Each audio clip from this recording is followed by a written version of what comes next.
Good morning. Welcome to Up with KREM. I'm Tim Pham. And I'm Channing Curtis. Now this morning we are tracking some breaking news as a gas leak on the Palouse is causing schools and businesses to close for the day. Yeah, so here's what we know right now. Last night, Avista posted a notice to their Facebook page. They say a pipeline incident caused natural gas outages for customers on the Palouse. On Avista's website, they posted this map of the affected areas we're going to show you here. They include Pullman, Moscow, Albion, Palouse, Uniontown, Colton, Genesee, Troy, Beauville, Deary, Asotin, Lewiston, and Clarkston. Now the damaged gas pipeline is owned by Williams Pipeline and supplies Avista's natural gas. They say that Williams Pipeline is currently working on repairs. Avista also posted that they cannot turn on the gas to the affected areas until these repairs are made. They also say that crews are going to each gas meter to make sure that they are manually turned off, as this is all a required part of the process. Also this morning, we have learned that State Route 195 is now back open. Sergeant Greg Reidel posted this update yesterday afternoon. He also states that this was closed due to a worker striking a gas line. Now, the gas leak is also affecting universities on the Palouse this morning. So KREM 2's Brandon T. Jones is actually down in Moscow this morning with all of the details. Good morning, Brandon.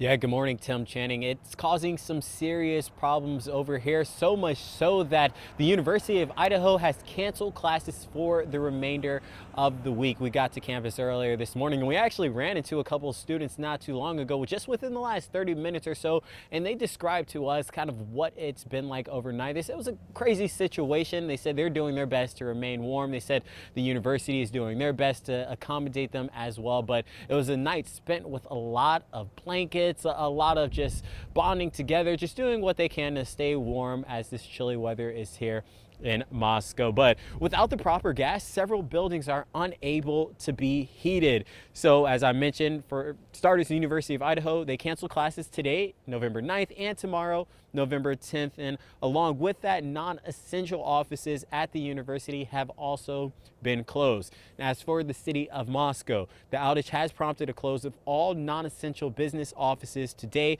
All essentials like emergency services and utility services, they'll remain open. Over in Pullman, not too far away from here, most of Washington State University has been switched to an alternative heat source and will remain open and operational. The school's union building remained open overnight for faculty, staff, and students whose heating may have been impacted from the outage. So we're going to be here all morning long, and we're going to get a chance to travel over to Pullman later in the morning as well. But as I mentioned, we did get a chance to go ahead and speak with some students already earlier this morning. You'll hear from them in the next half hour, and we're just going to continue to try to speak with anyone and figure out, when this situation will be resolved. But for now, reporting live in Moscow, Brandon T. Jones, KREM 2 News. Several other schools in the area are also canceling classes this morning because of the gas leak. Right now, the Moscow, Lewiston, and Troy school districts have all canceled school for the day. Also canceling school are the Clarkston, Genesee, White Pine, and Palouse school districts. The schools won't have heat because of the outage, which is why many are closing. And happening tonight, the Gonzaga and WSU women's basketball teams were set to battle it out on the court in Pullman. But this outage could potentially cancel tonight's game. WSU told KREM 2 a decision will be made on this later this morning. We'll, of course, keep you updated once we have the latest information. Now this morning we do have that crew that's there in Moscow and will be headed to Pullman here shortly. So of course we'll continue to keep you updated on this situation all this morning on Up with KREM and on KREM.com.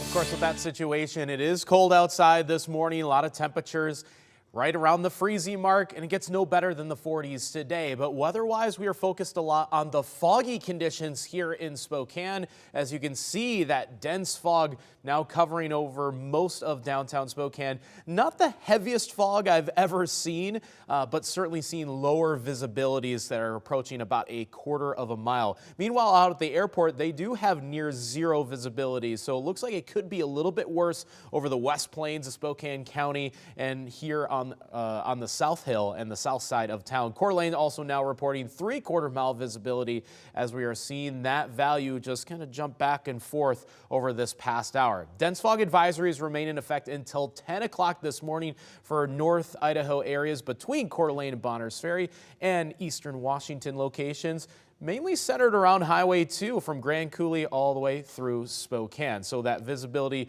will be reduced through the next several hours. High temperatures no better than the mid-40s today. That makes for a pretty normal early November day, but we do have some slightly milder days ahead. So we're tracking that and our next chance of rain coming up in a few minutes.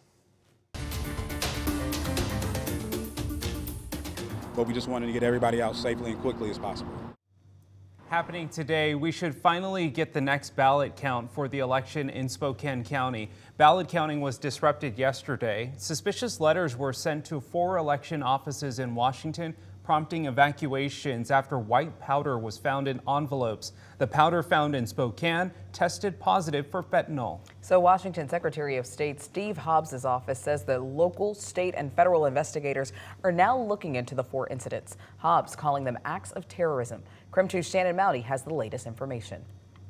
A day after the election, 3 elections offices in western Washington, Skagit, Pierce, and King counties, and the Spokane County office evacuated for hazmat situations. In Spokane, election counts will be delayed until Thursday. We've now learned from Spokane police the powder contained fentanyl. It was a similar situation in King County. At this time, all ballot processing is paused as our building is clear of all people, which means that signatures are not being verified, ballots are not being scanned in, and things are not being tabulated at this time. Renton police say the powder contained traces of fentanyl in this situation. In Tacoma, the Pierce County Elections Office also got a note containing white powder, reading, "End the election now." But I can't say that I'm surprised just because the day and age that we're in right now, we do see a lot of things like this. Secretary of State Steve Hobbs says the U.S. Postal Inspection Service is investigating. Hobbs said this highlights the seriousness of threats faced by elections workers